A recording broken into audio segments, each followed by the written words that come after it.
Coming up next on Rugby Wrap-Up, more Major League Rugby talk. Rugby Wrap-Up brought to you in part by Irish Rugby Tours, the Rugby Tours people. A balanced palate, nutrition for peak performance. And the Pig and Whistle on West 36th Street, the world's best rugby pub.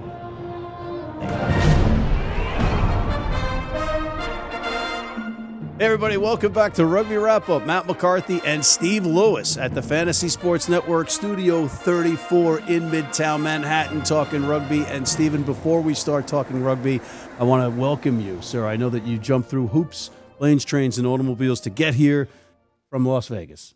Anything for you, Matthew, anything. Thank you. And you look great, by the way. You don't look like you were spending any time in Vegas. Good liar. I am. But you still actually look pretty good. Major League Rugby, you had some big matches. You, of course, were undefeated in your picks, as opposed to the rest of our expert panel, the one that I'm on.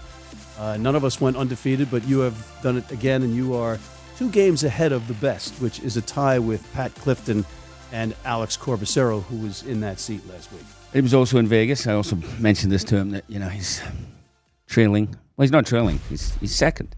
Well, he's also teetering because he was out like gangbusters. He was 6-0, 7-1. Now I'm sneaking in there, though. I'm sneaking in. And what about Pengelly?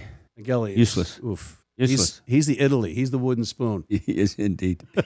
And his name sounds Italian. I know you're not Italian, but it sounds Italian. All right? Anyway, let's go over the matches before we go to our predictions and previews. You had Rooney at Houston. You had Rooney playing in Houston. You had Mike Tolkien going against his former assistant coach, Justin Fitzpatrick. Houston needing a win desperately. Rooney, another game on the road. And Rooney put it to them. Yeah, pretty comprehensive win.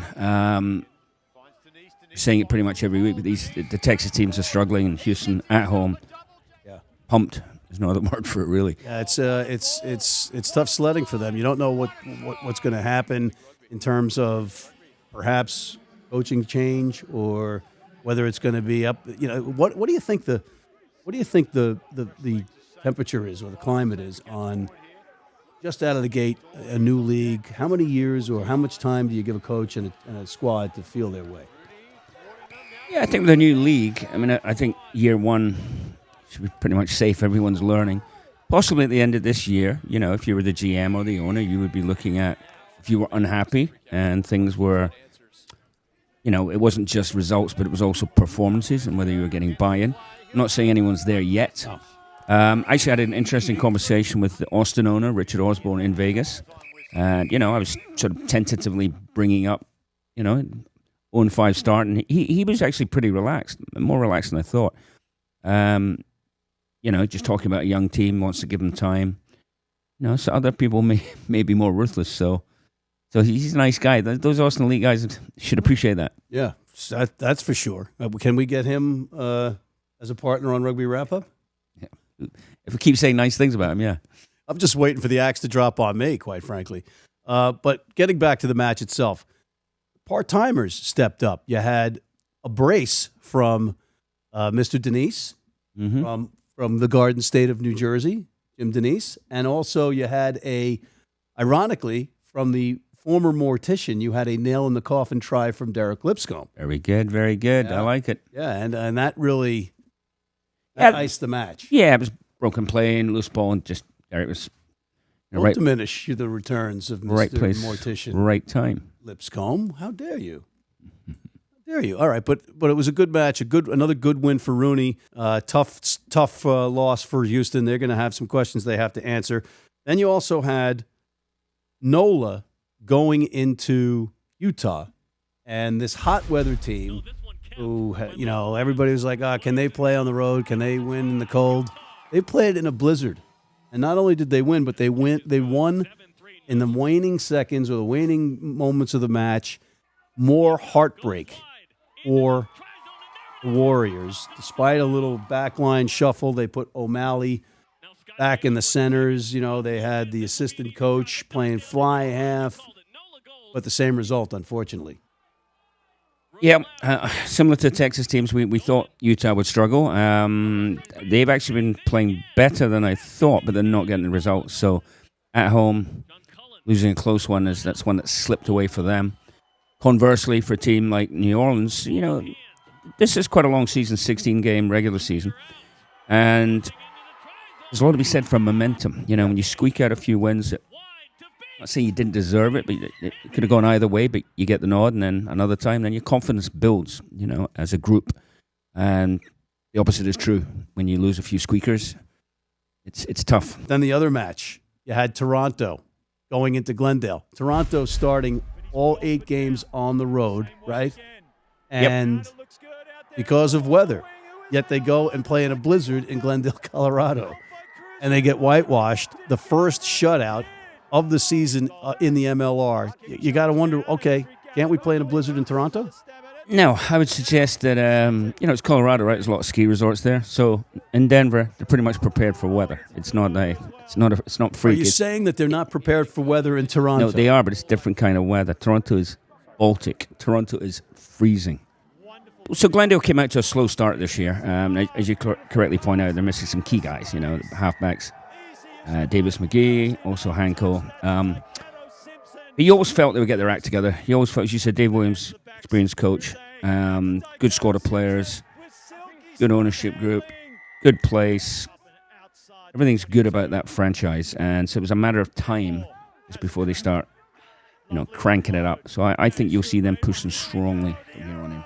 Oh, yeah. I think at the end of the season, when we're looking at the teams that are playing in the playoffs or vying for a playoff position, you're going to have Glendale, Seattle, New York, Toronto, but in San Diego is my surprise team of the year. They're pretty solid. And NOLA. Yep. So right now, I see separation. I see 6 teams and 3 teams. Yeah, I agree with you. But it was a great weekend for Major League Rugby, and the best part about it was that you could actually watch the matches, which is still the best part about this league. You don't have to pay, really. ESPN Plus, but that's okay. Enough of that. Let's get to the predictions. Rooney at Utah. Rooney. Why? More talent.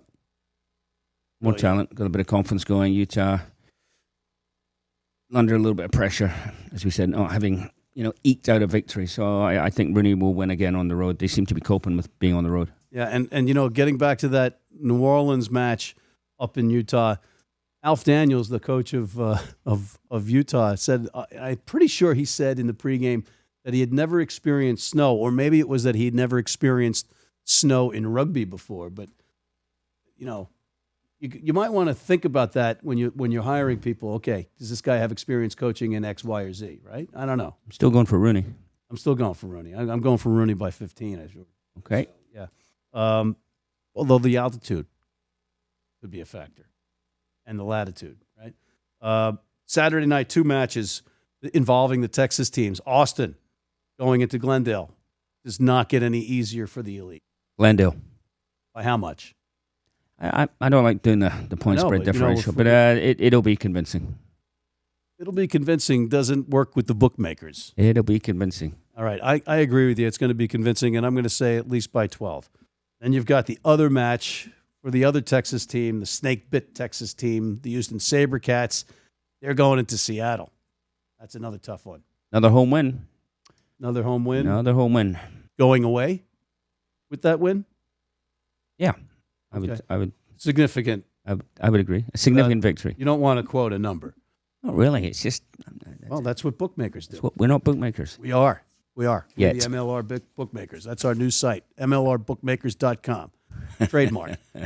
Sunday Night Lights, Toronto at San Diego. This is a huge match for both teams to prove, okay, are we for real? I don't think so. I don't think in a 16-game season, you always want to attribute, this is a huge match. I mean, they're all huge matches. Beginning of the year. Openers, marketing. Beginning of the year, and as we get into playoff time, those are huge matches.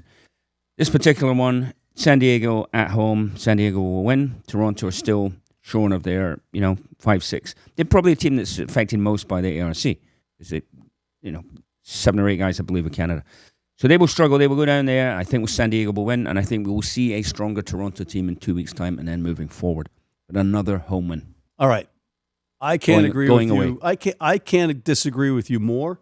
I think this is a key match, specifically because it's on the Pacific, but specifically because San Diego can kind of afford to lose this one. I don't think Toronto can afford to lose this one. They need to steal this one on the road. They need to man up. But you got 80-minute man, Lou Stanfield, and you got your guy, Joe Peterson, leading the way for San Diego. San Diego's tough. You also got my other guys, Matches, Augsburger. There's a lot of guys. All right. I don't mean to limit that you. I'm sorry. I don't mean to infer that you don't have a lot of guys in your cash, Steve. But I'm going to go with San Diego as well. I think it's a big match for Toronto, specifically because they got to steal some of these wins on the road.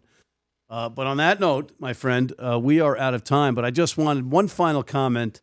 Mr. Youngert, the scrum half from NOLA, love the fact that he dyed his hair gold and his lamb chops. Is that what they are?